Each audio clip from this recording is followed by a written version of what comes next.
Salut, je suis Kristen. J'aime mon nom. Je suis une adolescente de 17 ans. Assez âgée pour mieux le connaître, mais encore trop jeune pour s'en soucier. Je suis charmante et belle. Récemment, j'ai déménagé dans une toute nouvelle maison à Moscou. Je suis la réceptionniste en chef d'un restaurant en même temps que je fais mes études secondaires.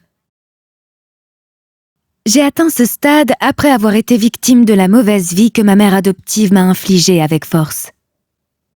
J'ai passé les 2 pires années de ma vie avec cette dame. J'ai été adoptée dans un orphelinat à l'âge de 15 ans par une dame. Je l'ai immédiatement appelée maman, sans aucune hésitation. J'étais heureuse d'être adoptée par quelqu'un et aimée aussi. Ma mère n'était pas une personne riche. Elle avait une petite maison, mais j'ai été traitée comme une princesse dans ma nouvelle maison. Elle m'aimait inconditionnellement.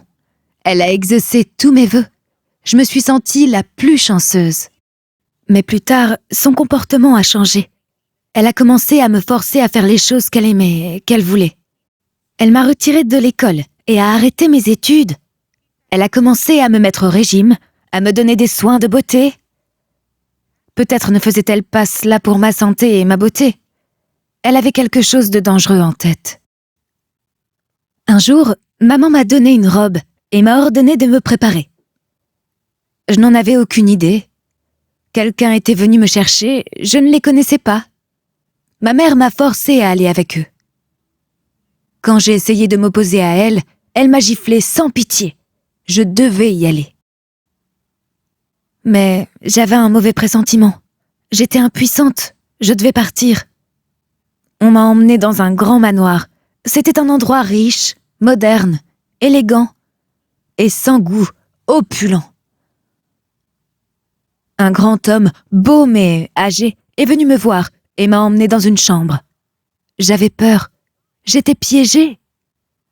J'ai été forcée de me déshabiller et j'étais impuissante. Je suis revenue à la maison le lendemain, très effrayée et en larmes. Je voulais crier. Je voulais pleurer à haute voix. Je voulais lui demander pourquoi elle m'avait fait ça. Mais j'avais peur. Et j'ai décidé de l'oublier comme un mauvais rêve et de continuer ma routine de vie. En l'espace de 2 jours, maman a refait la même chose. Elle m'a donné une nouvelle robe et m'a ordonné de me préparer. J'étais complètement hors de moi à présent.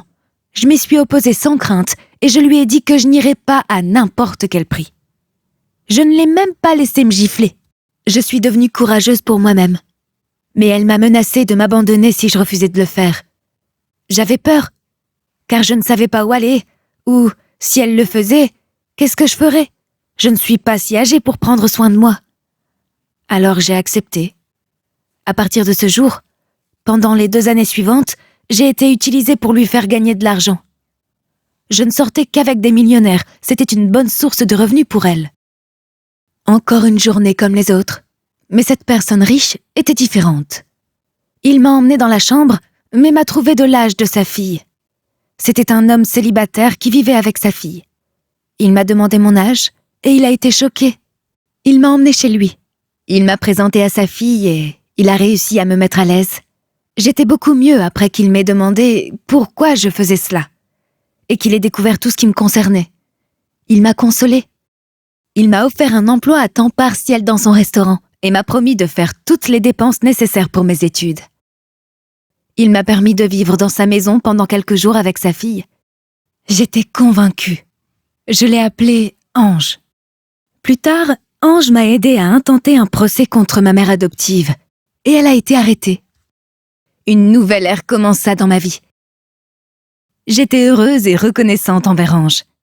J'ai repris mes études et j'ai aussi fait un travail à temps partiel.